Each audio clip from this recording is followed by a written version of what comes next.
Hello, my name is Woody. This is Change in the House of Pods, a podcast about Deftones. Today, my guest is Rizz from VOWWS. Wait, sun on my face.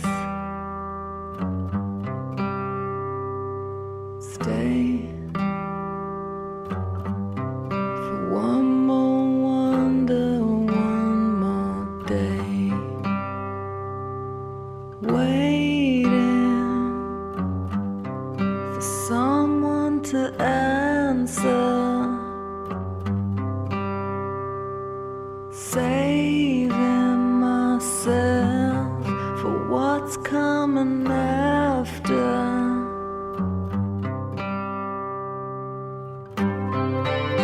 Under the eyes of one who never died, I'm gonna take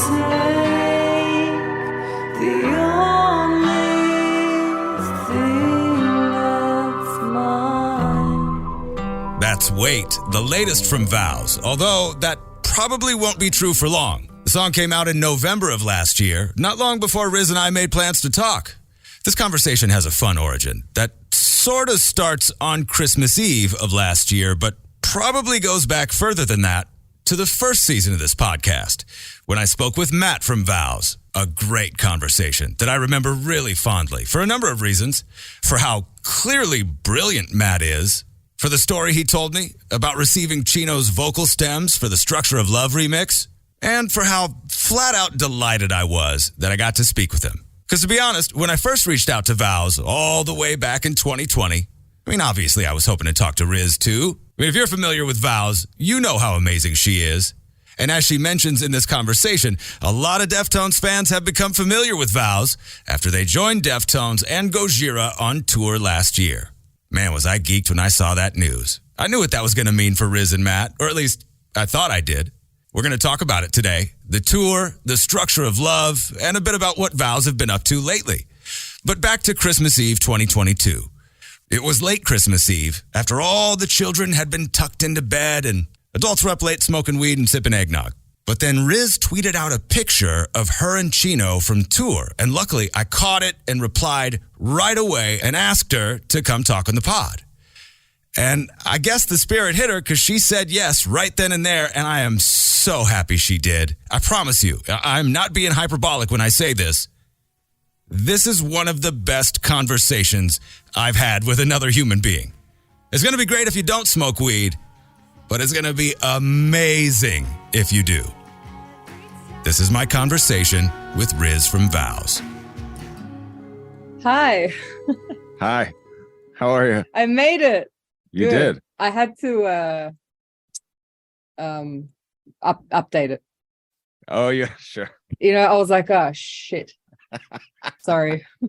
No, I totally get it. I've been on both ends of that a few times, as you can imagine. So because obviously I didn't, log in early to be prepared. I was like 4. I was like, oh man. Sorry about that. No, that's cool. It took 2 minutes. As far as I'm concerned, you're right on time. Cool. How are you? I'm Woody. Nice to meet you. I'm Rizz. Nice to meet you. I really appreciate you doing this. Where are you calling from? I'm in Minneapolis. Oh, cool. Yeah. It's cold. Cool. Yeah, I was gonna cool say is the word. Cool. Yeah. Is the word. Even I was in Lake Arrowhead last week and that was snowy.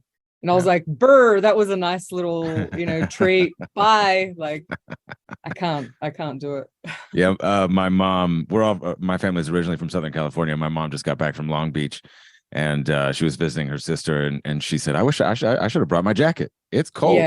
Yeah, it's cold, but it's like, it's fine. You just one jacket and you're good. It's not like you have to do North Face, or like Gore-Tex.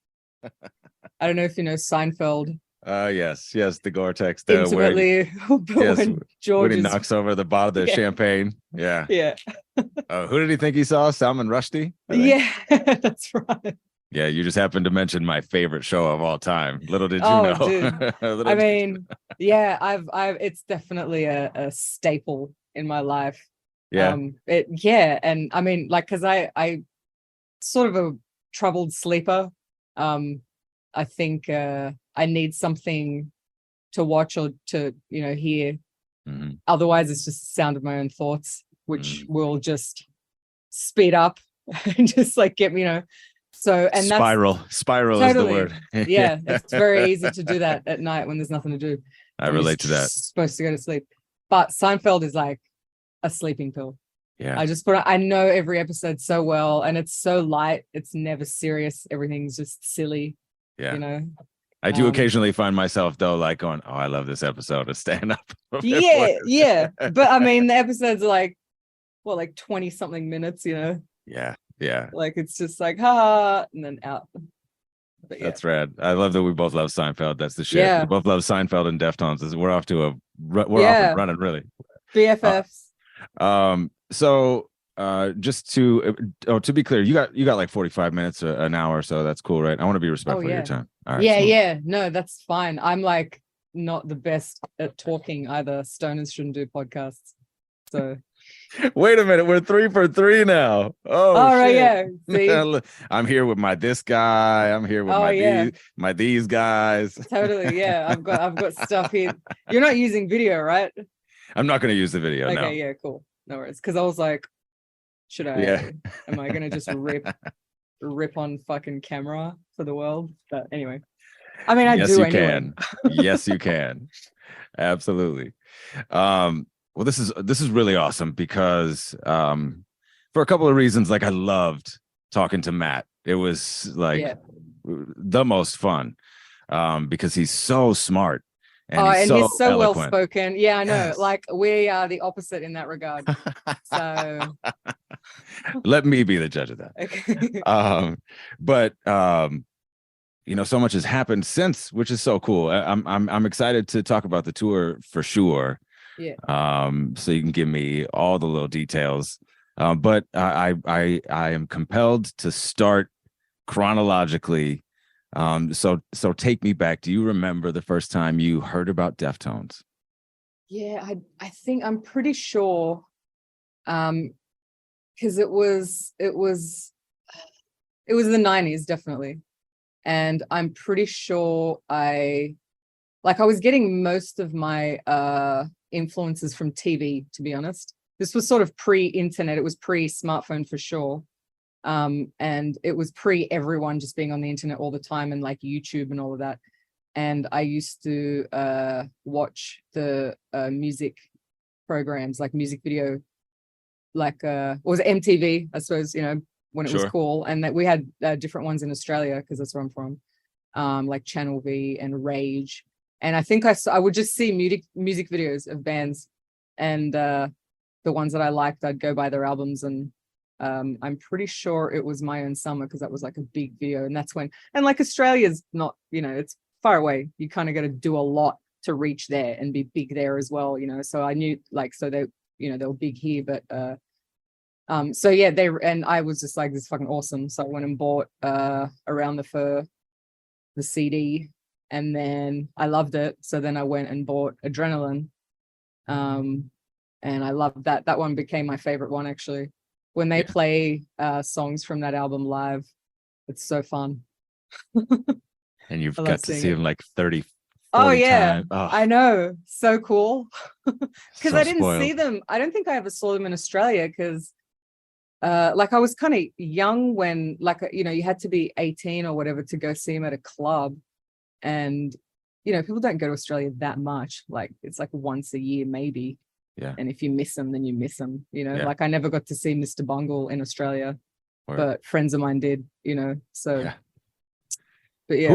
Who are the other bands that you were into when you were finding Deftones? Yeah. I liked a lot of, it was the 90s, so it was like a good mix of stuff. And I had my sister was into grunge and like Nirvana, that was a huge influence. And like Soundgarden and Smashing Pumpkins. But then my brother listened to like Ice Cube and NWA and was always they were always sort of competing for my attention, like the little sister, like she's going to be like me, she's going to be like me, so. But I had both of those influences, so I liked I to this day I love that sort of the first few albums from Ice Cube as well. So it was like just 90s, just cool shit, you know, Beck as well, like just weird stuff and just anything that was good but I wasn't like terribly, like I wasn't hunting for music. It was sort of like, and I'm still a bit like that. I kind of like things to find me. So if something catches my ear, I'll be like, whoa, and then I'll go in and, you know, obsess over it. But I wasn't like, you know, just, like there's a lot of bands I just that people love that I never really just had a relationship with because I didn't, it didn't kind of come and grab me, you know, for whatever reason. Name one that's like, that everybody talks about and you're like, oh shit, I don't know that one. Well, no, I know them and I know they're really good. There's a couple that I'm like, oh yeah, like clearly. And there's always that, you know, the handful of songs that you're like, oh, that's so awesome. But I was never like, oh my God, this is my religion. Yeah. One is Tool, you know, and one is 9 Inch Nails. Like clearly like both fucking epic, awesome, still successful, huge bands. But like I couldn't spread my attention too thin. I'd sort of get obsessed with one thing for a long time. And then another. It wasn't like just consuming it, you know, willy-nilly. It was sort of like I'd be obsessed with one album and until it was part of my DNA, you know. And that happened randomly with albums. That happened with and the bands that became my favorites that happened with multiple albums, you know. And like Nirvana is one, the Beatles and Deftones and Soundgarden, Mr. Bungle, like they're all I like all their albums, you know. But like Elastica, I know they really only had one album because the second one was kind of rubbish. But that first one, I just listened to through and through. So good. Sorry, I'm rambling, aren't I? No, that's great. I don't think I know Elastica. This is the place for that, by the way. Cool. Yeah. I'll like go on fucking on tangents and you'll have to like be like, hey, stay on track.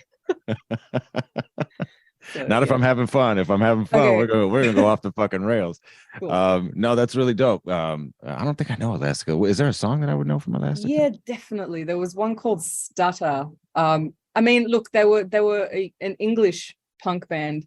Okay. Mainly girls, and the guy was a drummer. And they just had like the fucking cool. There wasn't a lot of women that I sort of looked up to, musicians that I sort of pulled from, or was like, I want to be like that. Yeah.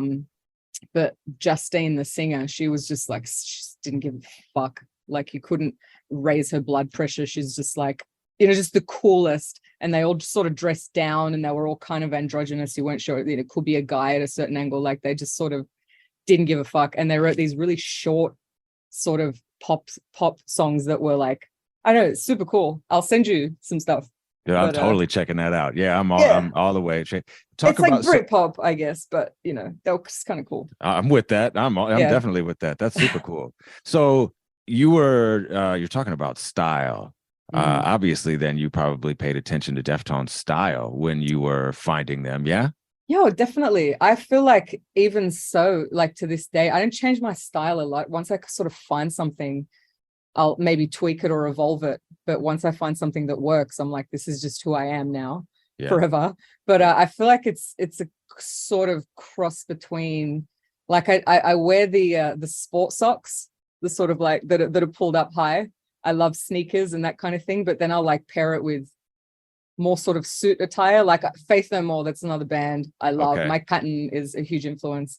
And I sort of did like, I'd want my hair to be like his. So I'd slick it back and like wear a coat, but then my feet would be like sport. I don't know. You know what I mean? I feel like all these things, and like the sunglasses that I wear, Lokes, because of NWA and Eazy-E, like they'd all wear Lokes. So I'd like, that's totally wow. I never put that together, but yes. Yeah. Like all those little things, I sort of grab something and sort of put it together.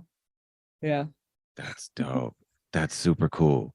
Wow. I mean, that's because, you know, as far as fashion is concerned, like, oh my God, I have a bunch here right now. Look, I buy them I get them in packs of like 4, because they're so cheap and they're like, I'm not paying for, I've had super expensive, awesome, you know, sunglasses. Yeah. I just lose them. I lose them on tour. I lose them. I left a pair of Burberry sunnies at the beach. They just go. But yeah, nature of sunglasses. These though, I have like 5 in my bag, and they always look cool. They have like the thin ones that are sort of matrixy even, and then they have the ones that look a little bit more like the Ray-Ban Wayfarer sort of. But they're just sleek, black. But yeah, Anyway, I love that you bit that sunglasses. from Eazy-E. That Oh, is like totally. this, like I don't know how, because those are iconic. Like when you think about Yeah. Eazy, you think about him. Oh You know what I yeah. mean? Like in the pose with the 100%. Jerry curl and the glasses. Exactly. And I'd never put it together because I And they're so obviously cheap to get. It's like a California brand. I don't know where they're based out of. I want to say Long Beach, but like I have no idea. that's But so dope. That's yeah, so cool. that's the jam. And then like the baseball caps, you know, it's sort of like part hip hop, part hitman. So, And you rock with the Chino socks. yeah, I love it. I love the sort of sporty socks, you I know, do too. I do pulled too. up. They kind of look. Yeah. There was a minute where he was like selling those. I wish he Oh, would. really? Yeah, like Chino socks. Like it was a thing. I'd buy them. I totally would buy them, especially now where, because I think the problem was they dropped them when the internet wasn't necessarily like it was. Oh, People were really? still like skeptical about, can I buy things online? You know what I mean? Right. But nowadays, I think They should make it part of the merch. yeah. People Well, would buy they 'em. have a couple of times, but the ones they got Yeah. now are kind of Not the same vibe. yeah, it's not the same. It's not the same. Okay. But I digress. So you were like a fan when White Pony came out. Yeah, definitely. Yeah. Love that record. Do you remember? It's like emotional. Really? Mhm. Talk about it. I just felt it was weird. The song that sort of made me feel understood, you know, when like good music reads your mind is a phrase someone said to me, or I can't remember where I heard it, but you know, it's like cathartic. It's like you feel understood, and that's why you just like connect with it, you know, when you connect with something. And the song that really made me feel understood and like I connected with early was Adrenaline. No, from Adrenaline. What was the song? Fuck, sorry, stoner problems. Is it 1 week? Yeah. 1 week or yeah. And you feel so Yeah. We could be So, and then from that point on, I just like it just felt I just felt really close to the music. And when White Pony came out, I think to like my favorite is just, I don't know, it just everything was just, it just sounded better.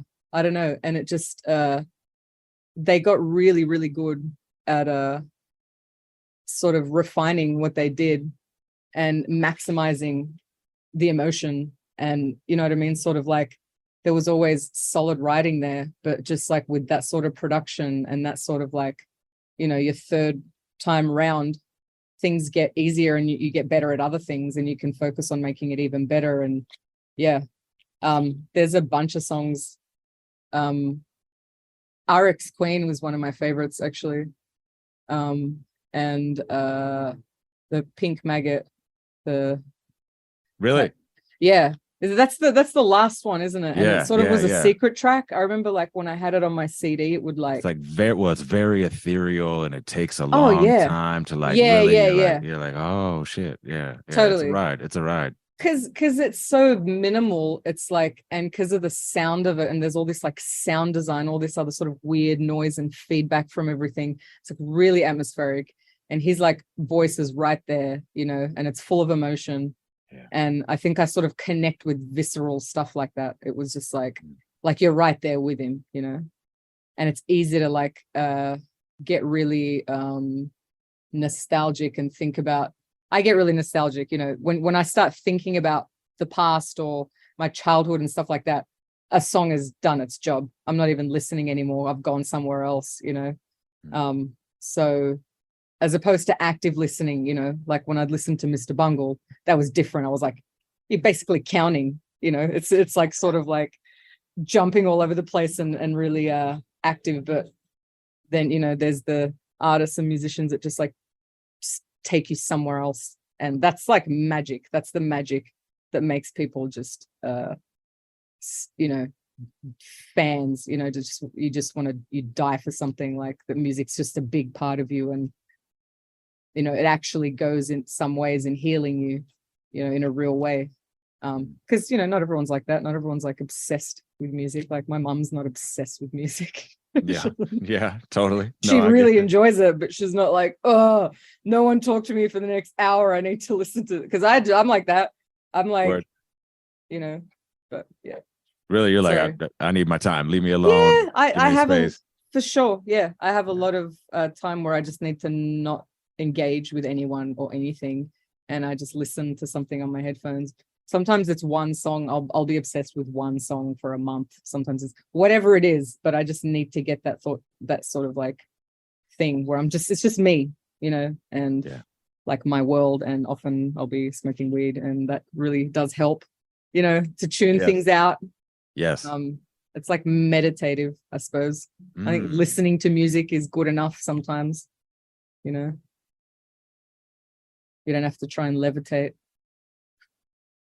Yeah, I think you're right. I don't know that I would because so often I'm high when I'm listening to music. So I'm like, I'm high. But I think that you're you know what I mean? Like Yeah. what you're saying resonates because there is something about that part of your mind, body, soul, whatever it is that reaches you, that music reaches, Yeah.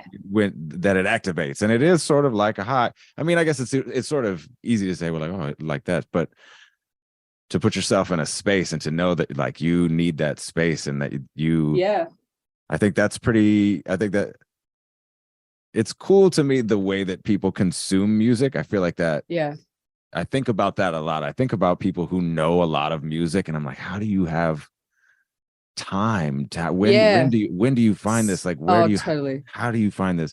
And it's so I think about like I've spent time thinking about people and how they consume music. I'm a radio Yeah. DJ, so Mm-hmm. I'm always thinking about people in their car, and that Yeah. experience in your car is like sacred. You know what I Oh, mean? Like yeah. when you're in Yeah. your car listening to music. But And some people are listening passively, they'll have it on in the background at home while they're doing something. It's just a vibe, totally. Yeah. But and there's the time for that too. Yeah. But Yeah. when I think it's pretty amazing that you can just put like these little earbuds in, and there's this universe of sound. Yeah. And you can just like look out the window and just leave the earth without leaving your chair. My wife got me these headphones a couple of Father's Days ago, or they were sunglasses. They're like, I wish I had them. But they're like VOWWS sunglasses. Oh. And so they have, what is that? They have Bluetooth, and you can, cool. Like, but it's not in ear. Yeah. So exterior sound isn't disturbed. Nobody can hear your shit, but you can still hear. So you can still hear stuff and hear music. You could walk around. Wow. You could, like, Nah, I'm good. I want everything else to shut up. I'm trying to block everything out. I feel that. I feel that too. I totally do. So at what point, when Pony came out, let's say, were you playing music at that point? What year was that? That was 2000. 2000. So I had just finished high school, and was it 2000? Yeah, I was in my first year of college for music. So I guess that's the year I really started playing.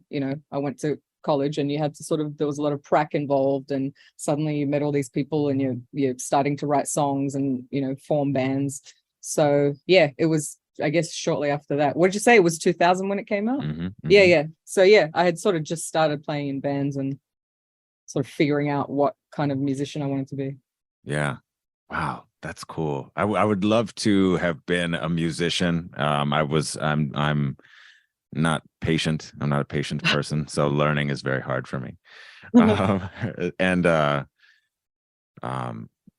I can only imagine what like that influence would be, and what those feelings, that experience of like digesting White Pony and then being like, all right, let me pick up an instrument and try to express something. Yeah. Like, that's really cool. There was a lot of there was so much happening in that sort of first year of college too. I was meeting people that were showing me just all kinds of shit. Like, that's why you go. That's why I went there. Yeah, I tried to start a band in high school with my friends. we all sort of love the same bands, and we're just so, and they said they wanted to play, but they weren't, it wasn't their thing. And they were sort of trying, but they weren't, it was like they were always flaking. And I'm like I need to find serious people. Like I need to, my fucking dumb town, there's no one for me to play with. So I need to go to school, and I need to meet people, and I need to like do this all the time.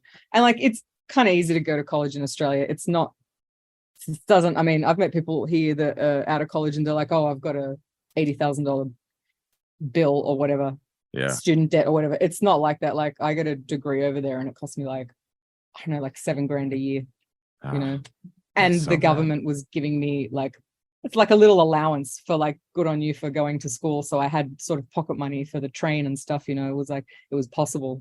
So I was there because I didn't grow up with money. So it was like, I'm in there. You could still do something though, Yeah. It's not impossible. It wasn't an impossible dream to go study, and it changed my life. Like I met Matt there, and I met, they showed me all kinds of weird music, and all the music I listened to on my own growing up tend to be more angsty and more like emotional. That's just how I make art too.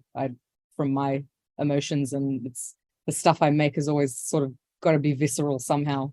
And the visuals that I make, like I like to make things that sort of punch you in the face. So that's what I was personally into. And then I remember Matt showed me Mr. Bungle for the first time. And I was like, what? Like, this is, and I think it was the second album. What's the second album called? Do you know? No. You're not a fan? I'm familiar. Okay. I know their work. I played their work on the radio. I played Mr. Bungle songs before, especially lately. So point is, it was super experimental sort of stuff. Like there were no rules. And I think putting those things together, because Matt sort of came more from that, and I came more from just like, stuff that was emotionally heavy, in whatever way, whether it be like Cat Power or Deftones or, stuff that's sort of like, and I think that's where we sort of started working together. We realized we were two sides of a coin, like, and the merging of that would be an interesting sound, because his theory is great. Like when we were in class, he was like, he's right there, but I was fucking around. Like I was drawing people in class. I had a little pad that I was like drawing the teacher and like doing like sketches, you know what I mean? Like I was like, whatever. But my ear was really good, and like, naturally I had good rhythm, so it wasn't hard for me to just slot in, right away and start playing. But it's handy to have someone that's just really knows their theory really well, and the relationship between notes, and he can pull any emotion because he knows it's like mathematics. If you go from this note to this note, it creates this sort of tension. What are you after? Happy, okay, made. It's like it's a good cook to have in the mix. Yeah. And then I'll be more sort of vague and abstract and be like, it's gonna sound like, when that sound when you get punched in the head, and it's like, just like with some random weird, but it works. Otherwise, I think, it might not be interesting. I get that. I get how that's complimentary. I can see that. And I know what you're talking about with Matt. That was one of my favorite things that he shared with me in talking about rebuilding Structure of Love around the vocals that Chino sent, and that was so insightful and like brilliant. Like it was clear that he knows his shit. Like he's well studied. It wasn't that was no secret. But his ability to articulate that in a way that made me, the layman, like it made it accessible for me, and that was really smooth. I was like, wow, so he's good at that. He's good. He's good at sort of explaining things and talking, whereas I'm not. I just make wisecracks. We're better together because he can just like, actually say informative things, and I'll just like make a joke every 10 minutes. Flavor Flav. And then then walk away. Oh, that's so fun. That's so cool. And so what kind of stuff are you guys doing when you first started making music together. What was that? What was that like? What was that music like? I know he said you guys did experience. You played a little bit of rock. You were doing some. Yeah. We had. Yeah, we had Matt had he had a band from high school. It was his two buddies from high school, John and Matt. So there was two Matts in that band. And I remember first year of college, I went and saw them, and it was just an instrumental band. But I was actually going because I liked this other guy that was going. So I was just like, I didn't care, we hadn't even really spoken, Matt and I, but I went to hang out with this guy. And then I saw his band. I was like, holy shit. Like, just melodically, they were doing stuff that was so outside the norm. And it had a lot of sort of surf rock influences, which I just love, that sort of surf guitar and that twangy Western guitar. Yeah. And it's so many composers that we like that do that sort of thing, like Ennio Morricone and John Barry. Like, it's just, and they were sort of the masters of that whole thing with notes, just sort of being able to like seduce you with by having that extra knowledge. And I could hear it in the music. I was like, this is no one else, at school's doing this. Like, this is cool. And they wanted a singer, and it was very early sort of stages. They're just fucking around a lot, basically. This show was just, in some random bar, and it was just their friends. And I can't remember if it was songs. They just like played a bunch of music, and it was just like, but then, I started hanging out and jamming with them. And then Matt and I realized that we clicked and we liked a lot of the same stuff and started writing together. And I guess it was just like experimental rock. Like, we liked all of that sort of, they liked Zappa, the drummer. He was really sort of like ambitious, guys that were like Ween, I guess Bungle as well, and a lot of metal. Like, they sort of, it was just like a sort of, I guess, proggy maybe a little as well. Yeah. And like Secret Chiefs 3, like sort of Middle Eastern sort of sounding scales, and I'm Middle Eastern, so it was like that, like it sort of pricked my ear up. But and then we sort of started doing more, like, because we came to the States as a band, like as a 4-piece band. But really? To do a record, but then the other guys didn't want to stay on, and like they sort of didn't, like, we started writing, like, they wanted to stay weird. They didn't want to do any sort of normal song structures. They wanted to get weirder, and they wanted to get like weirder instruments and have more people in the band. And we sort of were like, no, like, we also love pop music. And really all the bands we're talking about, Deftones, it's all pop in the sense that it's like the structures, there's verses, there's choruses and a bridge, and it's sort of like there's a certain formula that really works. It just really works. Everybody loves it, from the Beatles to now. And we wanted to do more of that sort of thing. Talking Heads, like they're sort of into just being as weird as possible. But we started to sort of like have different sort of ways of putting music together. And so the band fell apart, and then we decided to stay here because there was so much more going on, like, it's hard in Australia. And then so we've been using drum machines and things like that since. And that was a bit like, that wasn't our favorite thing, to be honest. That was hard changing that up. Because we didn't listen to a bunch of stuff that used drum machines, you know what I mean? Or like 80s music. Sure. But we both really liked hip hop. So we were like, we can make beats. Like, let's make big sounding, like, huge beats. Because that shit is just as dangerous as any rock band live. Like, when you go and see hip hop, it's huge sounding. So we sort of went for that muscle in terms of the beats, and our beats started, we started writing them a certain way. And that's where that element comes into the band. Like, I feel like we're more that than we are industrial. I guess when you merge those sorts of beats with heavy guitars, it becomes industrial. I don't know. You know what I mean? I'm not sure. Yes. We're uncomfortable with sort of defining ourselves in any one way. What was the question? I can't remember what your original question was. See, I've just like gone on a tangent. I can't remember what you said. It was like, I don't either. An hour ago. Sorry. No, we were talking. I asked what you guys started making when you first started making music. Yeah, cool. Like surf rock, Yeah. heavy sort of. No, we're past that. We're past that. You were already Cool. talking about cooler shit. No, because that's cool. Because I really love the idea that your sound developed out of necessity. I think that's really interesting. Totally. And I think that's cool. And I love that. Like, it makes more sense to me now because I haven't always, I don't know. I guess I haven't always just been like a rock guy. Like, I love hip hop. Like, I really do. And that makes so much sense now, understanding that is sort of how you like approached the percussion. Like that just that We makes had so to much sense. find something that we liked about, instead of, because we were right, going from a sort of a rock band to not, we were like, okay, no cymbals, we can't use splashes and crashes, they sound cheesy. So we took all of, like, we don't use any of that stuff. We'll use hats, but we don't want it to sound like a rock band. It has to sound like hip hop. Like, and a lot of our favorite hip hop, which is the Ice Cube and the Predator album, and like it's still sort of 4 on the floor. It's like it's sampled, you know what I mean? So it's like a rock beat that's sampled and then it has a certain sound. So yeah. Wow, Anyway. that's so cool. That makes so much sense now. I feel like I've been figured out. I feel like I've been found out.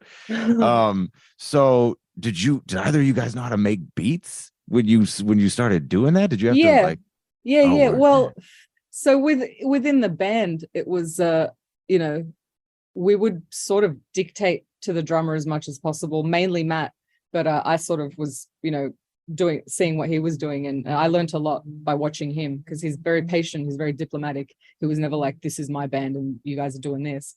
He was just clearly had a vision, and we were sort of but like he would sort of tell the drummer. So there was, or actually I keep forgetting, we played in a band together briefly where I was the singer and he was the drummer. Yes, that's right. Because he was a guitarist, but and every band in class, and there was like 11 bands, wanted him in their band playing guitar, because he could play anything, and it was sort of like, I think he was sick of playing guitar, so he's like, let's do our own band. I really want to play drums. So he was a good drummer, and he had a good understanding of putting beats together. So when we started, it was like Ableton, we would just program beats. Word. And yeah, so it wasn't hard at all, to be honest. We didn't like buy a drum machine and go like, we sort of like would make beats and test them out and go test them out on a PA and be like, okay, yeah, that sounds big. Is there any going back at this point? Is there any like, well, let's do something with that? Sure. Or is that something that, For sure. We definitely don't want to limit ourselves to anything. It's just, it's cheap to not have a drummer at the moment, because we don't necessarily want another band member, because they need to have some ownership in the music, and they probably have their own ideas.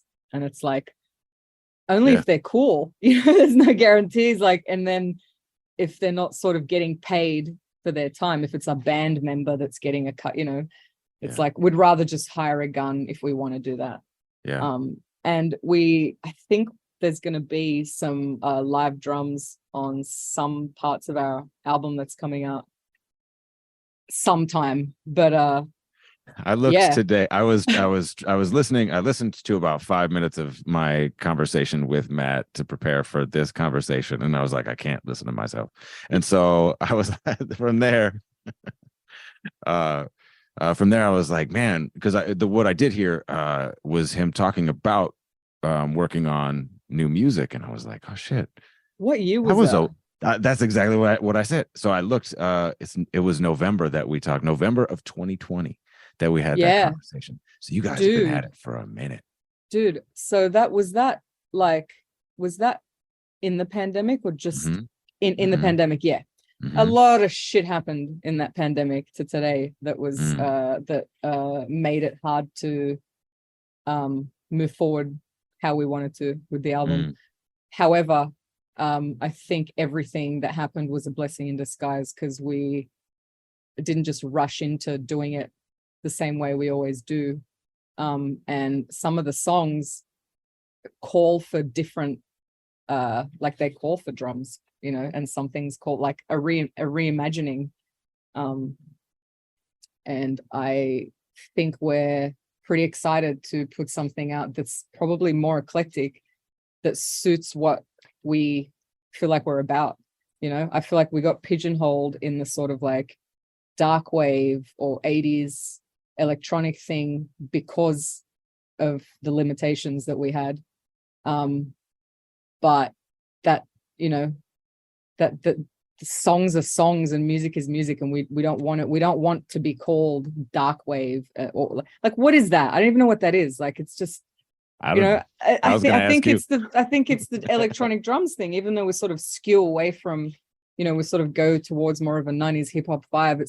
It limits you. It limits what, how far your music can go. If you're just goth, if you're just a goth band or an electronic band, like we're not. I think our music, like we do scoring work as well. We've written for films and for ads and for fashion shows and stuff like, and our music's always had like a cinematic quality. What did I say? Cinematic. And we don't want to just treat everything the same way and just have it be limited in sort of what it can do. So we're definitely expanding on how we record things and not just thinking about the live show, because you're thinking, how do we present this, but like cross that bridge when you get to it. Like maybe we'll have live drums. I don't think it's going to sound different to the point of like, oh, it's a different band, because the writing's the same. We're always just refining what we do in terms of writing. But I think we've maybe been limited in production and sort of how we put our albums out. It's very, very DIY. Like we do everything ourselves, and we have people we work with, but they're friends and they sort of do what we want them to. So it's like, I want to work with other people and sort of have it grow, Yeah. Just not limit it really, because it's hard. Production is its own thing, and I think writing is our major, and I think you should stick to your major when possible. What made you reach that conclusion that writing is your thing? Because we've never ever run out of ideas. We've never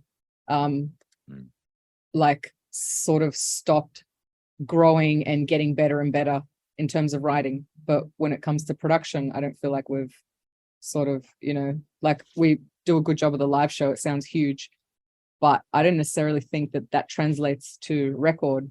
And we had actually a lot of comments on the Deftones tour. A lot of people were saying like, these guys sound better live. Like, you need to see it. It's a wall of sound that just like knocks you off your feet, That's really cool. But that doesn't necessarily, like, if you just make everything huge, like we have huge guitars, huge synths, huge beats, like everything's huge and noisy. We like live reamp certain things and basses. You try and make everything huge on a record, it's just it's mud. You sort of have to, some things you have to thin them out, but we're just always going for the bigness for live. But I think that's something that was sort of recognized in the last year or so, which is exciting. It's exciting to go like, oh, maybe we should, if we did this, like, or if we sort of pivoted and stopped thinking about those sorts of limitations for the record, like just make music that's good, like, yeah. And I think some things will do well with, like, there's some really heavy stuff, and I'm like, just fucking get drums on this, because why not make it as huge and heavy as possible on the record? That's really exciting. That's really cool. I'm super excited. All of those things make sense, and I think are evident in the song that you just released. It was a couple of months, I guess, now since you released the song with Chelsea Wolfe, right? Yeah, that's right. Yeah, it was December. And that was such a pivot, and yet it felt like it was great. It was like, oh shit, this is dope. We were a little insecure, to be honest, to put that out, because we haven't put an album out in so long. It's just been singles, and since the Deftones tour, we got a lot of new fans, and so for a lot of people, it was like the first thing that we're putting out since they became a fan, and it's just this ballad, like it's just this sad little like me of a song.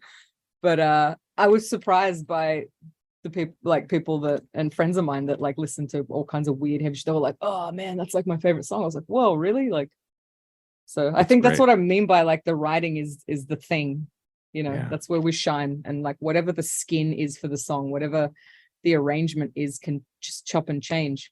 You can turn anything into something else by using certain how you sort of flesh it out.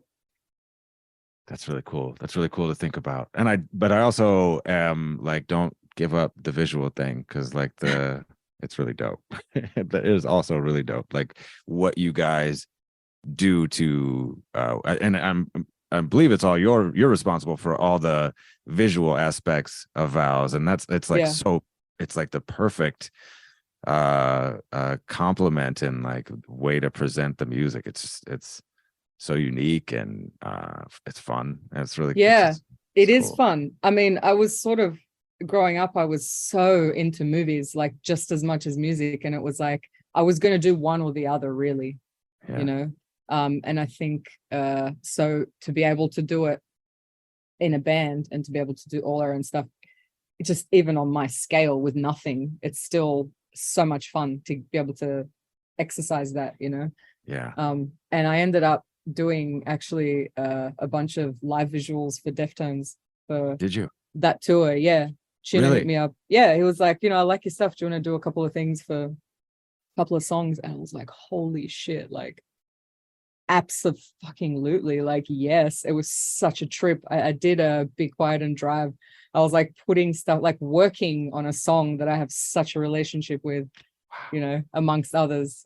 So that was really cool. I didn't really get to watch them most nights because we were busy sort of packing, because we don't travel with a crew. It's just the two of us. So we were like super busy, but it was really cool to see, to like be able to work for a band on content, that sort of I've loved for so long. It's really cool. And it was such an amazing visual experience. Wait, hold on, I'm not ready to get into the tour just yet. Whoops. Sorry. I know, putting the cart before no. Hey, it's Woody for the Hair Restoration Institute of Minnesota. I turned 40 this year, and more than any other birthday, I felt like this year I deserved to really treat myself. And above all else, the one thing that I really wanted to do for me was fix my hair. I started losing my hair 20 years ago. It was awful. I love my hair. Losing it was miserable. I hated the way it looked and having to hide under a hat for family photos. Then I went to the Hair Restoration Institute of Minnesota. They're the #1 hair transplant clinic in the Midwest with hundreds of 5-star reviews. And getting my hair restored was actually a relaxing experience. It was sort of like a day at the spa. There was no pain. It was really fast healing. I mean, I was back on the air in just a couple of days. Whatever your hair loss, whatever your goal, they have the surgical, non-surgical, and cosmetic options for you. Schedule your free consultation at hrimn.com. That's hrimn.com. And remember, you can't spell hair without HRI. The thing that, it's funny, that conversation with Matt, and I mentioned that a couple of minutes ago, and every time I think about it, I think about him talking about you when you guys got Chino's vocals. Can you talk about that experience and making Structure of Love and like what that meant for you? Actually, so there was a friend of his got in touch. I think it was just over Instagram, and was like, you guys should collab. Chino showed me your music, and I'm a friend of his. You guys should do something. It's my friend Joe. He'd be fine with me saying that it was him. And I still see him. I saw him, and I saw Joe on New Year's when we played in San Francisco. But and I was like, nah, like as if like this guy's full of shit. I didn't believe it. But so he made it happen. Basically, I can't remember how he basically said he got me Chino's email with his permission, obviously, and was like, you should hit him up. I was like, okay, so we were like, hey, what's up? And I think actually before that he had like tweeted one of our songs, right? And then like been on, I think it was on radio in Australia, because people in Australia like hit us up and were like, dude, Chino's on Triple J right now and he's talking about your band and how cool. We were like, what? Like how? And later I found out it was my friend Dennis from Spirit in the Room, who is friends with Chino and had showed him our band, and then Chino had showed this guy Joe, and then Joe's like, you should do something. I'm like, yeah, whatever, you liar. but it worked out. And then and then Chino wrote back and was like, yeah, I'm down. I think we were, because sort of the album was already done, and we're like, it'd be great if we just did some sort of remix or something and got him. And yeah, so then he was into it, and I can't remember how long it took, because rock stars, busy people, I moving know. and shaking. Yeah, shaking and moving. Shaking and moving. So I can't remember how long it took. I remember it was a while though. And just we got an email one day, and it was like, there it is, there's some stems. I was like, whoa, like this is actually real, and we listened to the stems, and it was his voice singing our song, and it was just like super surreal. It was like, whoa, that's but then we looked at each other and we were like, is one note different? With one note sounds different. But then we sort of changed the chords underneath, and funnily enough, it sounded more like a collaboration, because it sounded more like something Deftones would do with the sort of note that he chose, which made it cooler for us, because it wasn't just like a slap his vocal in there. It sort of made it something between us, Yeah. And our friend Danny Lohner remixed it and did all the other stuff to it. He's awesome. So yeah, it was cool. It was super fun. Talking about that, thinking about a collaboration, and it occurred to me, it's occurred to me recently that there is maybe a spiritual connection between VOWWS and Crosses, and that feels like the collab.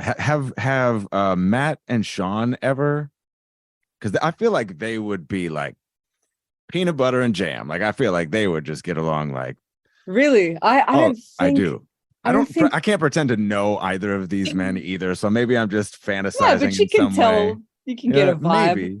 I feel like they just would be like, want to jam and get to it. You know what I mean? I feel like that'd they be cool.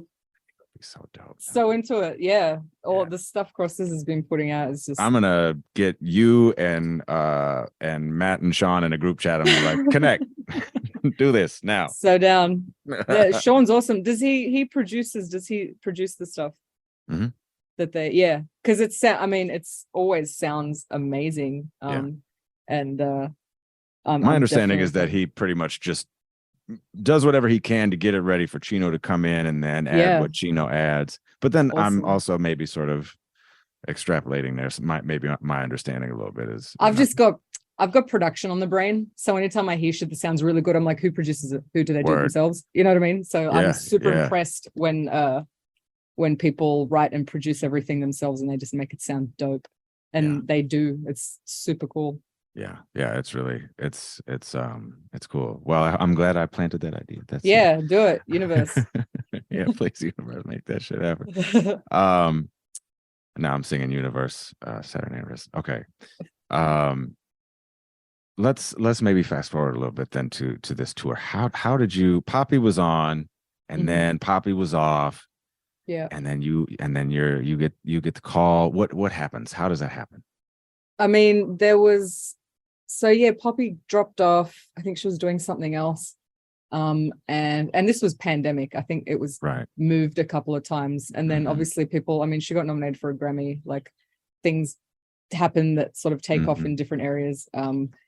And the spot was open, and, we'd been in touch with Chino over the years since our collaboration. We'd always like share music or whatever, email back and forth. And their agent sent us an email and said if we're available, and we're like, yeah, we're available. No, but yeah.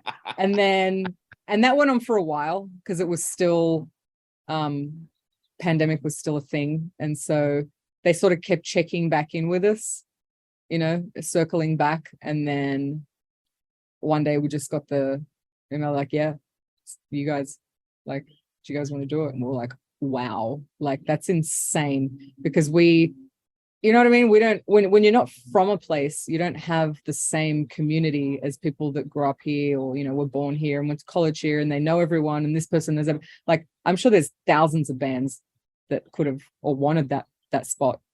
And just through having a loose connection with Chino, the fact that because that's a Chino pick for sure, like it's not to say the other members didn't want us there. Everyone was super fucking cool and so nice to us.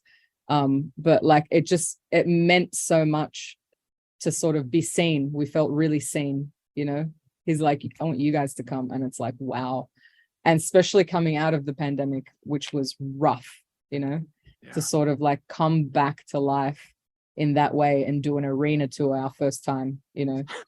It was terrifying to start with. It was like, well, yeah, because we hadn't played a show in like what, 2 years. It's really easy to like overthink that, be like, I was like, can I even do this anymore? Like I'd sort of lost my mind by that point. It was like the arse end of the pandemic, and I felt super unstable mentally, to be honest, you know. And I was like, was I always crazy, or did this shit make me crazy because there was a whole world out there to, you know, be a part of and have a purpose, and then without that, whatever it was, I was not doing well, you know. And to have that come along really, really sort of just pulled me right out. I was back to myself. By the end of that, I was like, I know who I am. Like, I know. Wow. And we killed it. I feel like obviously there was, you know, there's always those fans or, you know, just Deftones fans, or they love Gojira, they like heavy music, they like bands, whatever, that were like shit talking us. But for the most part, like, you know, just two of us, no crew. We showed up every night, killed it, like just did the job. It was fun. It was so fun. Like memories forever, you know.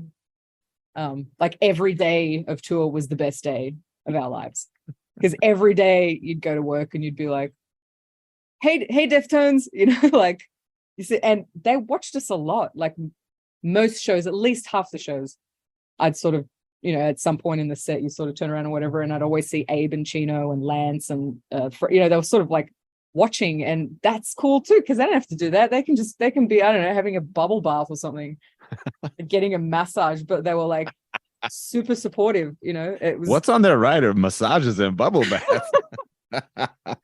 You know, just you know, they can, if they wanted to, they could probably make that happen. That's super funny. But they were just hanging out, like, and like super, super cool. Oh, what a trip. Yeah. What a trip. Such a trip. I love that it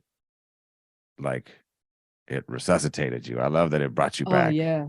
I love that it was like not just a tour, it was like a transformative thing. Man, I tell you what, by the end of that shit, I was like, it was such so much shit happened too during the pandemic. It was just such a roller coaster, so much uncertainty. Like we were lucky that we were able to sustain, you know, having an income with merch. I design all our merch and I do a bunch of different stuff, and we sell a lot in Japan because we played for Paris Fashion Week for Comme des Garçons, who's a huge Japanese designer.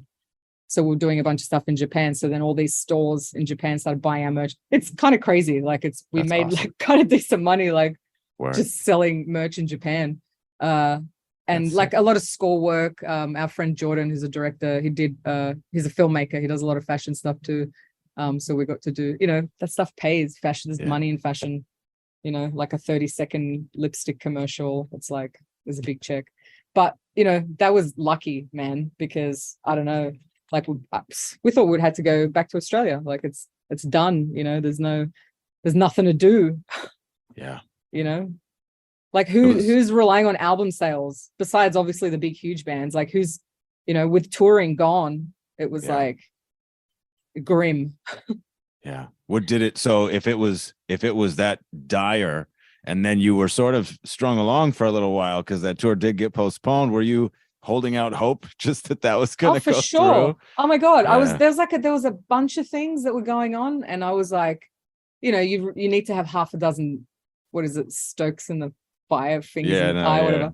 Yeah. I know. And like one works out. And I was like, just praying for whichever. I'm like, just something needs to fall out of the sky. Like we need luck right now because our like knuckles are white. We work super hard. We can't work any harder, but we need something to just fall out of the sky. Please, God, you know? And totally. It did. And it was like, oh man, okay, cool. You know? What a trip. Yeah. So like eternally grateful to those guys. Like we'll always have their backs and would always, you know, do anything for them. Yeah. A really great experience. Did you see any of Abe's props? Any of his gags? He's brimming with shenanigans. So it was very, very good to enjoy his personality. He's always got something funny to say, something positive, you know, some sort of joke. Yeah, you'd be like, we'd often be watching them, you know, and when they were playing it at night from the side or whatever. And if he caught your eye, if he saw you, he'd give you a little wave or a little pinky, like, you know what I mean? And you're just like, wow, you know, he's just cool and personable, no egos, like, at all. Sometimes he'd see us and just be like, hey, you guys all right? You guys need anything? And we're like, no, good. We're great. Like, just happy to be here. Wow. And you know, not all, you know, super successful musicians are like that. Yeah. You know? Yeah. So that was lucky. Just felt like family the whole time. Wow. What a journey. What an incredible journey to think about, like, going from being somebody who, you know, caught the My Own Summer video. Yeah. You know what I mean? Just a kid that was like, cool. Dude. Yeah. And so we were in Australia in December visiting family because we hadn't been home in almost 5 years, you know, because of the pandemic stuff. Tickets were so expensive. So we just had to wait. But so finally we went to go home, and Deftones were playing in Australia. So we played Adelaide with them, and we were hanging out at that festival they did in Sydney. I can't remember what it's called. Good Things.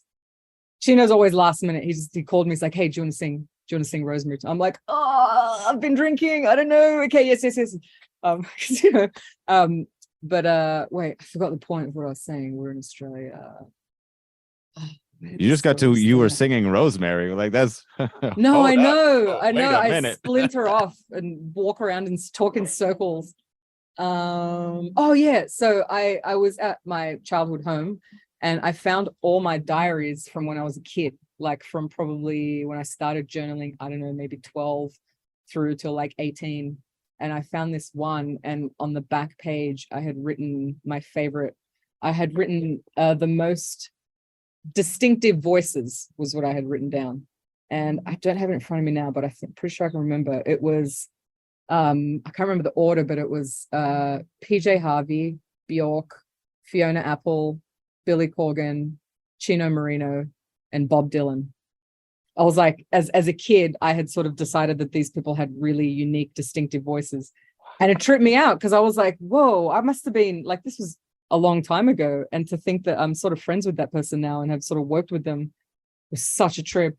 I think that's when it hit me. You know, I was sort of like, whoa, that's kind of crazy. Yeah. Because I never would have guessed, you know, I never thought that I'd actually meet any of these people. Like, yeah, no doubt. You know, what a trip. I love that you put Chino and Bob Dylan on a list together. Yeah. Well, because I remember the Bob Dylan song. Which one is it? You Belong to Me. Okay. His voice sounds crazy. Like, it sounds weird. Yeah. But I remember it like super interesting. And obviously Bjork and PJ Harvey and Chino, like, just all have distinctive voices. It's just cool because to this day I'm like, yeah, this list is awesome. So I was like 14. At 14, I knew what was up. Impeccable taste. Yeah. Good job, 14-year-old me. Yeah. Did you and Chino chop it up about PJ Harvey? I know he's got mad love for PJ Harvey. Or yeah, what do you talk about with these guys when you're like, I mean, obviously they're cool and down to earth, but at some point you're chopping it up and you're just having a conversation and you're having fun and you're in the mix, you're in the moment. Just general stuff, you know, like, yeah, you talk about music, you talk about bands, talk about, because we were working together, so it was often like how your day was and like, did you get any sleep, or excited about this, or, you know, we talked shop a little too about our setup and sort of asking me about some of the stuff that I use on my board. Yeah, just it's easy, just easy. I'm curious about that talking shop part because you're a studied, trained musician. They are some dudes that decided to get together and play music and then have carved out a legendary career. Yeah. So you have two different places that you're coming from, even if maybe there is a, you know, like you and Chino both are making music from an emotional place or from that visceral space. You're still like, you are probably a little bit more, you're studied, and whereas they are, I don't know, wise. That's that knowledge through experience. Yeah, totally. Yeah, it's super interesting because I think it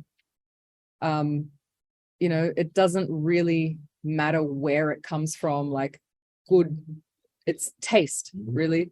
You can have impeccable taste and make good decisions without knowing anything, or you can come at it the other way. It's just, I think a lot of people come from different areas, but we all end up in the same place, and that's just to sort of make stuff that's quality. It's not like, I mean, we weren't everyone's cup of tea on that tour with some of the fans, but they were usually kind of meatheady kind of dudes. It wasn't usually, you know what I mean? Because their fan base is so diverse. They have like young girls and like old guys, like, and everything in between. So it was super cool. But there's always that guy. It's like during our set who's like, Gojira, like Deftones, and you're like, yeah, cool. Yeah. But shake that's your what ass, was bro. cool. Yeah. Those are people who just don't know how to shake their ass. I feel like just you gotta shake your ass a little bit. With that many people in the room, it's going to be a cross section, So, yeah. Oh, for sure. But I love that you still like. We killed it. Yeah. We handled it, like more than handled it. Even if people didn't like it, they couldn't say it was bad. You could be like, I hate it. You can't say this shit's bad. Yeah. Well, maybe you can, but whatever. I can't say one way or the other because sadly the shows that I went to were in Minneapolis and Milwaukee. Oh man. Yeah. We didn't make bummed. The end of that. That's okay. Too.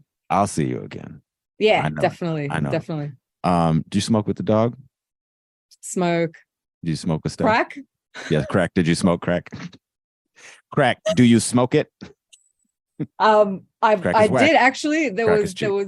There was one time, crack is back. No, I'm kidding. There was one time that I didn't bring weed with me. I can't remember what venue it was. And I was like, okay, I know who to go to. But I was very nervous because come on, we're just super respectful. We're always like, you could stay out of the way. We always got our shit out of the way. We didn't ever fangirl. We didn't see them run up to them. We didn't just cool customers. You're better than me. I had my shades on. Yeah. And just like walk around and do your job and shut up. But I was like, I fucking need to smoke. So I went up to stuff and I was like, hey man, so and he was totally cool. He was like, I got you. And he rolled me a big joint and just said he had a clip in it, like this, I guess it was plastic instead of a filter.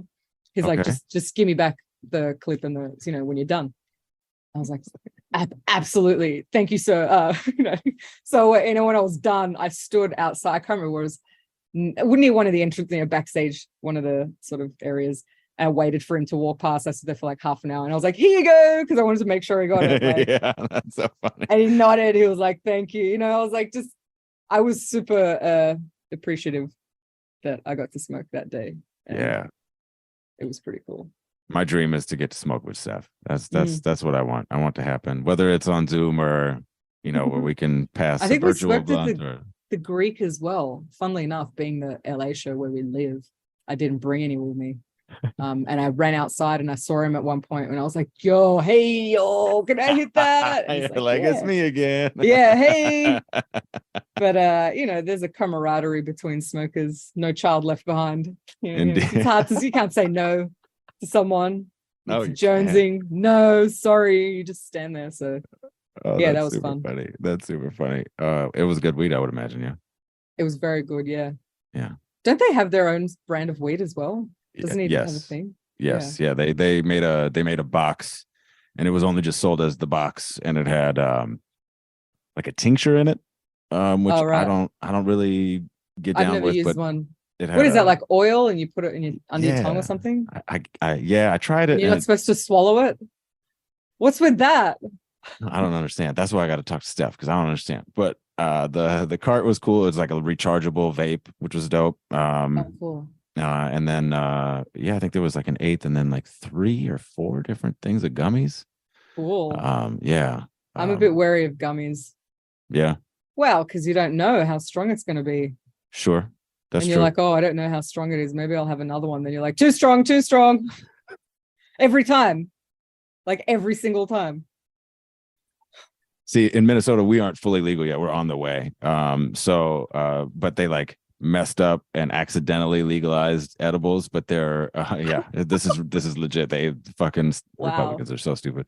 So they funny. didn't know that. They were like, wait a minute, what? But they're like hella low grade. There's like no, okay. there's like they're the opposite of potent. I gotta It's, eat like a it's your whole bag mum's before. your mum's edibles. Yeah. Or yours, maybe. It might be for you. It might be the type. If Maybe. you're a little scared, it might be the right. Well, I don't know. It doesn't sound like it's gonna do anything though. That's frustrating too. If you actually smoke too, I think the edible thing is like.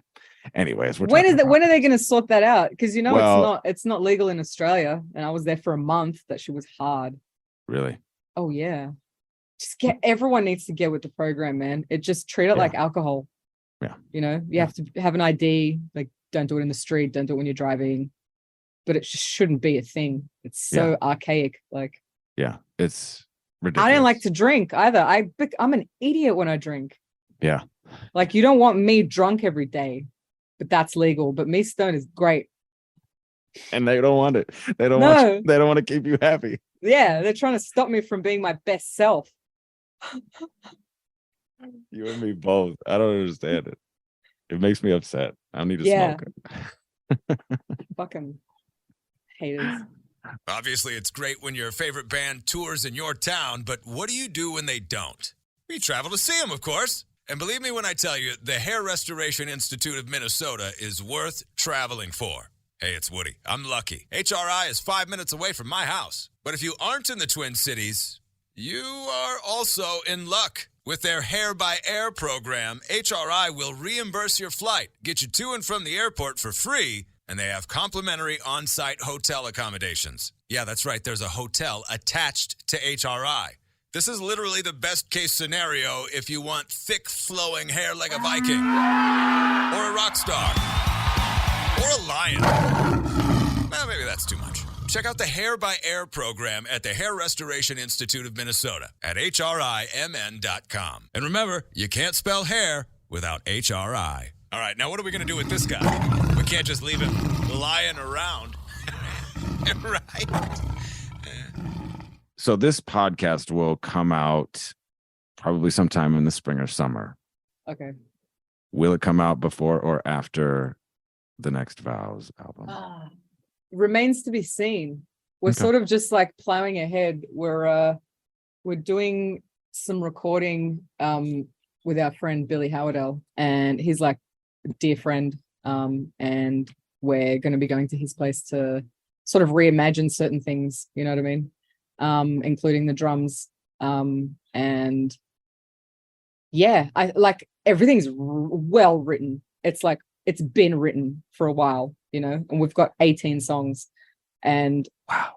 So, you know what I mean? So we're sort of like took a step back, and now we're sort of going to put them together again. We've already done some recording, but we're going to record a few more things. I think we're going to do all the vocals again, because that's one thing that's sort of kind of got to be on point.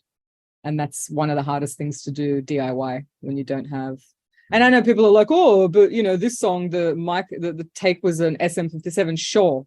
But every song can't be like that. Like sometimes that's happened where you're like, oh man, there was something about that demo vocal that just hit a certain way. Like, let's keep that one. But as a whole, you know, we want this stuff to sound as good as it possibly can and not have our limitations get in the way. You know, that they should be a choice. Limitations, I think. That's really cool. That's really exciting. I'm super stoked. I'm really excited. Soon, hopefully. Well, who knows? I won't hold my breath, but I will. But I will be eagerly looking forward to it. The way that I like to conclude every conversation is with a request for recommendations, and this is based on something that inspired by something that Chino said on a podcast once. The only reason that he tweets out music that he likes is because he thinks that's the best thing that he can share on social media, as you know. So in that spirit, can you put me on to three things? Any three things in the world? It doesn't necessarily have to be music. It certainly can be. It could be your favorite kind of bud. It could be art or film or not art. Anything in the world.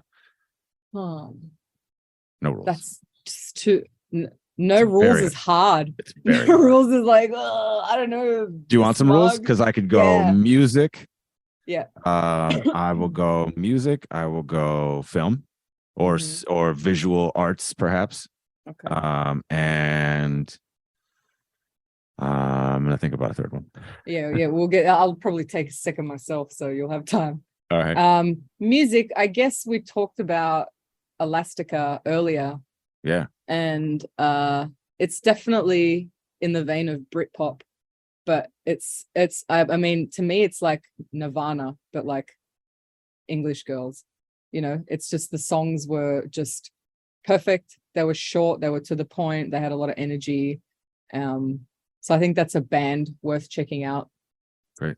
It's just their self-titled album. They had another one after that called The Menace, I think, but I think it's rubbish. Like, and it's just a lot of shit happened from that first album to the second one. A lot. They got so big. Like, for starters, they got so big that and there was all this internal shit. They've been accused of, and you'll probably find this out if anyone goes digging, they might go, hang on a second, like they were accused of ripping off a handful of riffs from the band The Wire. Really?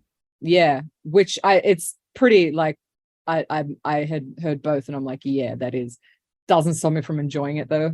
Yeah. You know what I mean? Like, yeah. But I'm not really thinking too hard about that, and I'm not really judging them. I'm just like enjoying their interpretation and what they're spitting out. Another music one, I have to do two music ones. That maybe that'll be the third one. Okay. So you don't have to think of another one. All right. Is John Barry. I think the music of John Barry is anyone that writes music or is into that. I mean, you don't have to write music, but it's just the way he uses notes and the way he sort of creates just the most emotional, like cinematic stuff, you know, with the arrangements. It's just gold to me. Like, I have EMI Years. There's an album called the EMI Years, which is also worth checking out. So good. I listen to that most of the time. Really? Yeah, because there's not a lot. I mean, there's stuff with vocals because, you know, he does James Bond and stuff as well. The thing. Sure. Yeah. But the stuff that's instrumental, it leaves it just so open for you to just like move along without having, because words are limiting, you know. This messages are confined to words sometimes. So, and like piano music like Satie, where it just sort of like pulls you into something. Yeah, I'm rambling now. This is a safe space. This is a place for that. This is a safe space for ramblers. Cool stuff. And movies, I haven't seen anything.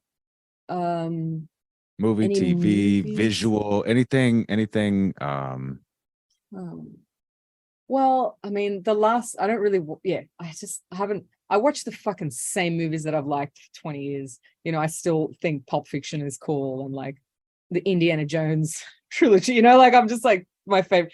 But I did watch a friend of mine, Nicole, actually, we were in Australia together because her husband was playing with the Offspring. We were hanging out, and she's like, you should check out this show, White Lotus.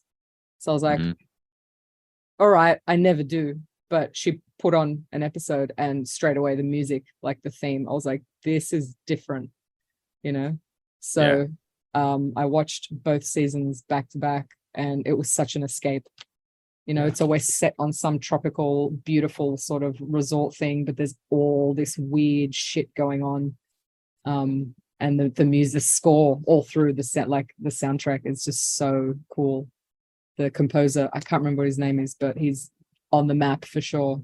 Like, it's really, really cool. Some of it is Philip Glassy, like the way they sort of like speed up vocals. He's got a lot of choir stuff in his music, Philip Glass, and he'll like speed it up and it sounds really unnatural and weird, but it's cool. It's like cool, weird, like electronic sampled stuff. Yeah. That's rad. That's super cool. That's so fun. This was so fun. Thank you so much for. Thank you. I hope it's kicked ass. I hope it works out, because yeah. Fucking sick. You know? I feel like I have a tendency to ramble though. Yeah, but that's what makes you so much fun. That's what makes you so much fun. Let me just say, all of the things that, like, I feel like we would either be really good friends or we would probably get really sick of each other because we're so alike. And it was fun talking to you. I feel like we can hang. I appreciate it. I really do. I'm gonna hit you up and bother you for a promo photo to use on social media when the episode comes out. I'm not sure when that will be. I think I'm pretty close. I'm gonna talk to Terry Date next week. Oh, cool. I know, it's gonna be so fucking sick. I'm so excited. It's gonna be so fucking cool. Talk to Terry Date. I'm tripping out. But I was really tripping out over this too because I've been looking forward to it. I was excited to speak with Matt when we first started talking about doing this, but I was like, damn, I want to talk to Rizz. So getting to talk to you now is fucking sick. I'm the tripper, the weird one. But you've toured with Deftones now. You've seen them literally 40 times. Oh man, it was such a trip. I couldn't believe it. And like a lot of the time, like I said, we were packing up. We'd try to get out of there before all the semis came down, and made it impossible to leave because we were just in our van. But you caught a couple. For sure. Yeah, definitely. And there was ones like what was it? It's like my favorite show of the tour. I really didn't want to do it, and then when we did it, I was like, best show. Asbury Park, Stone Pony. Oh, the one that's outside, right? Yeah. So it was raining and or like sprinkling all day, super overcast, super foggy. Like the weather was atrocious. They were going to great lengths to like protect the stage with plastic and all this stuff all day. And I was just like this, and it's a kind of a small venue, you know what I mean? But it's legendary. But they played outdoors, obviously. And so there was no green rooms for anyone. There was sort of like one backstage area. They said everyone was welcome. They had food for us all. But everyone, even Gojira, like we just were on our buses or in our vans. And we're in a van, so we don't really have anywhere to go. And we didn't want to hang out too much back there. We wanted to sort of like give people space. I was like, fuck this show. Like, this sucks. It's raining. Like, how can we deal with it? We can't deal with this. Like, it's like, but they made it work, and their techs are awesome. We became friends with them. We're friends with them, and they helped us out. This guy, Ben, who was like, and Mark, they sort of were like doing stuff for us. I'm like, oh man, thank you so much. Like, put stuff on my keyboard. The shows were amazing. The show was amazing. Because it was just crazy. It was chaos. You know what I mean? It was like wet. The stage was wet. People were raging. And it was like the smallest stage of the whole. Everything else was, big arenas, but it was like so cool. God, that's sick. I can't remember what my point was, but oh yeah, there was times like that where we were all around each other. You know what I mean? Because there was no one had their own sort of room, so we got to hang out a lot more and talk. Yeah. I can't remember what started this was. I know the podcast's over now anyway, isn't it? I'm just yeah. No, we're just talking. Yeah. Yeah. But yeah, it was just so surreal, like such a cool experience. Wow. I want to do it again.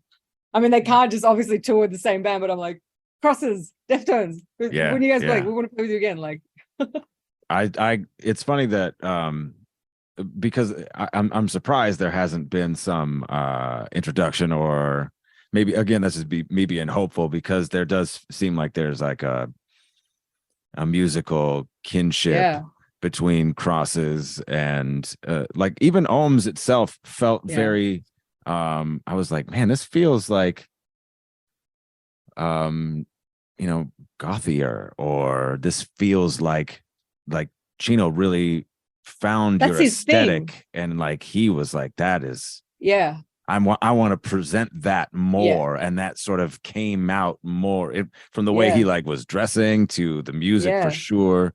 Everything became a little bit more that. That's always been his jam, hasn't it? Like when he was younger too, like that's the sort of stuff he loves. The Cure, he loves Depeche Mode. Exactly. Mm-hmm. Dude, actually, I have a Martin Gore story. Word.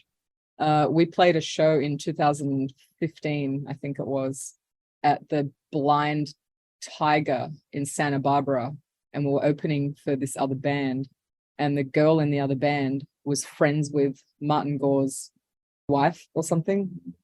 So they were at the show and like we didn't know. We were just like playing. There was maybe 6 people there, you know? Word. And after the show, and like he was in the corner. I think someone said something about Martin Gore being there. I was like, what? I don't know. And then after the show, they came up to us and he bought our record and was like, you guys are really, really cool and really refreshing. Like I want to buy a record. And Matt was just like, take it. Like, he's like, no. And he bought it. And then He said, take it. I love yeah. that. And then he like asked, like, he says, like, why don't you join us for a drink and like some food? So we sat down and had like snacks and wine at this sort of random venue / wine bar, you know, like, and I can't remember the conversation. I can't remember what was, but him and Matt were talking for quite a bit. And then I think they watched their friend's band and they went home. And like, how weird is that? Like Martin Gore, that's like getting knighted to have him say. That's literally unbelievable. I mean, like, it's wow. Like, wow. But what can you do with that?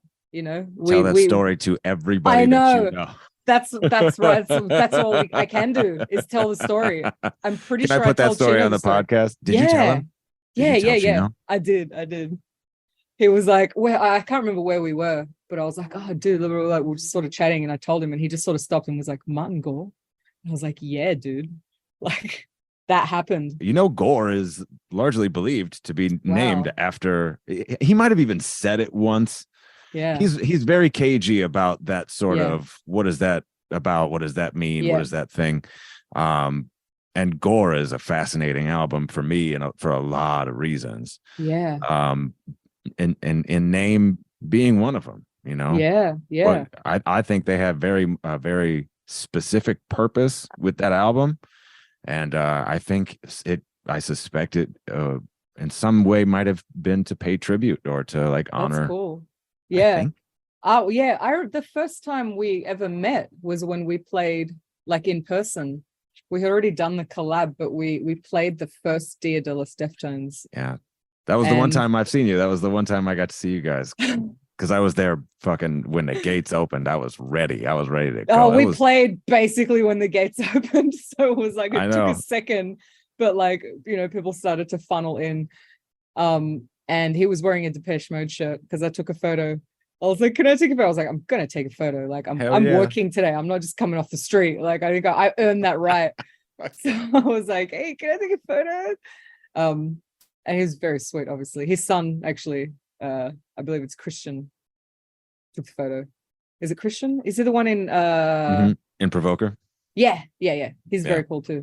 And what was I going with this? And then I think... Yeah, someone took a photo. Oh, their photographer, Eddie, took a photo of us on stage when we were singing Rosemary. And in both of those photos, the 2 photos I have with Chino, I just look like a fangirl. Like I've got both arms around him and I'm like grinning like the biggest dork. So finally, when we're in Australia, after I've toured with him and got to know with him, I'm like, look, I need another picture, okay? Like, I want to look like a gangster this time. I don't want to look like a fangirl hanging off. It was like, all right. So I took another one. I was like, I think we like threw up gang signs or something. I don't know. That's so dope. That's cool as shit. That's super funny. Dude, you got to sing Rosemary. Oh yeah. Like a bunch of times. So cool. Like so nice of him to do that. He's always last minute though. I was like well stoned. I can't remember what show it was. I was super stoned. I think I was FaceTiming my mom. And Matt texted me. He's like, hey, come to, you know, to the backstage. Chino wants you to sing with him, like do harmonies. And I was like, oh my God, okay, I don't think I can handle this. Like I'm way too stoned, but I just did it because I'm like, well, you know, I do this all the time. So you have to remind yourself, you're like, oh, I was just on stage, it's fine. Like go and sing a harmony, it's fine. But yeah, it was cool. Wow, super fun. I owe that guy so much, like for life. He's like put us on the map. That's really dope. If anything ever happens to VOWWS, then we can trace it back to Chino. That's super cool. That's really cool. Because it would have been really easy to put, you know, some metalcore band. Yeah, so On the some bill. new signing, you know, they're on a major record label. It could have been like, oh, this is the new band we're trying to break. Whatever. There's so many other avenues they could have gone. So like, yes, you know, magic happens. I might just have to get that sticker now or that tattoo, tramp stamp style, because it does. I've been blessed with magic. Just do it with the pony in the outline. Oh yeah. Do the pony and then magic. Magic happens. Thank you so much, Rizz. I loved every second of this conversation. I really hope we can smoke a bowl the next time I'm in LA or when you're in Minneapolis. We're legal August 1st. Only 2 episodes left here in season 4. I'm super pumped to share what's in store. That rhymed. I hope you are too. My name is Woody. You can find me on Instagram and Twitter and Threads. Maybe. Probably not going to use it. I'm at Woodbruh if you want to talk about my favorite band. Hit me up. Thank you for listening to Deftones, and thanks for listening to Change in the House of Pods.